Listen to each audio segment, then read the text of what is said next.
Well, welcome to day one. Today we are in John 1, 1 through 5. And to start out with, Carmen, would you remind us what observation is and how do we do it? Okay, observation is we're looking at the word to understand what does the word say. And so a lot of times it's just slowing down to look at it, reading it a little bit slower, or repeating it or reading it a second time. So we want to look for what does it say, and we're looking maybe for those questions, the who, what, when, where, kind of being a detective of the word, right? And so right now, I'm guessing that you all are observing some things about Ashrita and I, right? That maybe Ashrita has dark hair and I have gray hair. And perhaps we're both wearing scarves today. So there's something that's repetitive. We often see repeated words in the Gospel of John. So yeah, that's it. What does the word say? Maybe, Ashrita, what did you notice in today's passage? What were some things that you observed?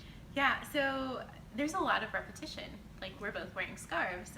As we're looking at verse 1, in the beginning was the Word, and the Word was with God, and the Word was God.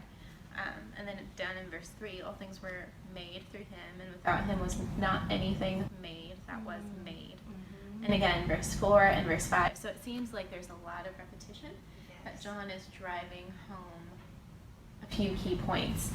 So I just wrote down word, made, and that Jesus made the world.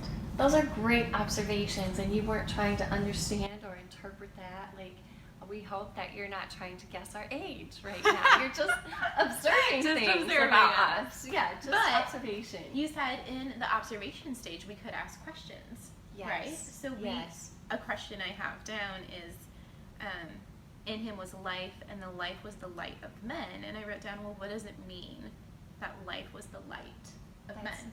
That's wonderful. Yes. So next stage would be interpretation, and we'll discuss that tomorrow. Okay. Well, we would love to hear what your observations are on today's passage. Share with us one thing that you've observed in the comments below. Can't wait to hear it.